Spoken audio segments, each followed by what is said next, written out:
remember my first sculpture was I made buffalo. It was this little orange buffalo from this really cheap clay my mom bought for me. Because I grew up in Thailand and buffalo was a big common thing we see all the time. It was buffalo, elephant, and then after that I just got a bunch of clay from my mom, from my parents. They see me really liking it, and then I just started making more sculpture, more and more. They become more elaborate as I grew on, as I learn more technique, as I get to acquire more skill. Then people get to be more supportive of me. People see me more, my skill, and they start to encourage me more. And it kind of lead me to here today at Eskenazi Fine Arts Center. Since I made my first sculpture, I always draw more to creating something that can be seen from 360 point of views. I grew up drawing and making stuff, but something about making it 3D just kind of really attracted to me. So I always just developed my skill towards more be able to master that 3D form. When I first come into Heron or more so sculpture department, I have learned that you have to be very out of your comfort zone, because the first project I was introduced to was wooden project, and I have never really worked with wood before. My first impression coming in is I thought we were just gonna do any project that we want based on any material we used to, but no, they put us in making us working with wood. Welding was very advanced for the first time.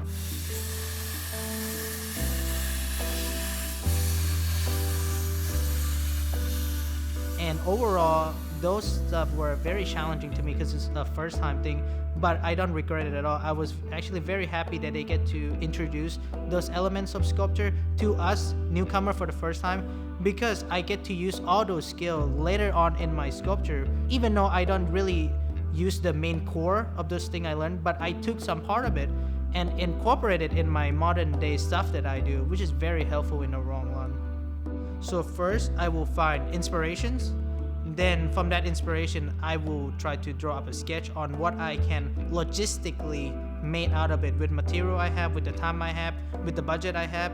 And after that, I would make what you call an armature, because I need to make sure that the sculpture itself can stand. With a lot of the sculpture I do, I like to make things that are possible to stand, and it can stand by itself without needing help from other objects or any area or wall or anything between it for it to stand.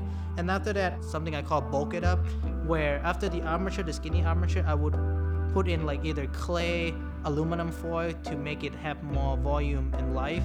And then I will add details, any small intricate detail, to make it more realistic or either to make it more nice looking. And after that, I will touch up any small last thing I have to do, and then I will paint it. After painting it, I will seal it with either finisher or some gloss to make it look nice and pretty. Sometimes I do have problem trying to find the exact inspiration, right? Like most artists do, what I have to do on. But for me, it's more come down to if I can't find the exact inspiration I would work on, I would look more for things that I'm used to do before, or like previous sculpture I used to do before. And I look at it and I would see, what did I do there that make me want to do that piece in the first place? And I would look back in my head and think, oh yeah, that was that source or that video game or that thing that I really like, and I change it up a bit and make it more of my own styles. So even if I don't have any inspiration from the first place, I will look back at the work that I really like and just think back of why I like it so much. In sculpture department, it's very diverse in terms of what students actually do. So when you think of a final project or new project, everybody is doing something completely different. It can be just a smaller thing from your hand or a huge thing that you need a whole crane to move around.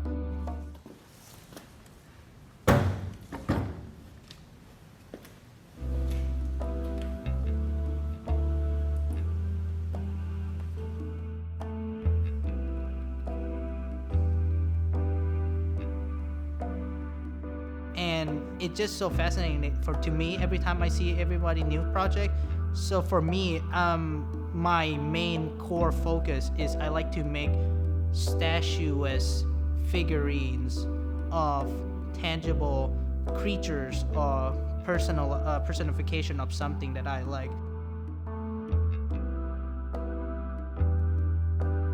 I see things that I like through pop culture or through influences that I see from around me, and I would capitalize on it and make it become this living thing of mine.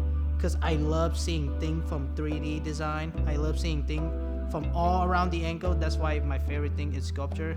And my latest project right now is I've been playing this video game and I see these creatures that I really like. So what I do is I get some influences and some inspiration on the character design. I look up how they made it, what kind of texture, what kind of feature they add or material, and I am been making it. I just finished it like yesterday, a couple of days ago, and I've been really liking it. It just always fun to go back and look at your sculpture to see what mistake you made or what something that really surprised you, what kind of material you made. And I'm going to keep making it. I have another idea already of this another video game I play. I just love turning something 2D into 3D. That's just my favorite thing about sculpture and its magic.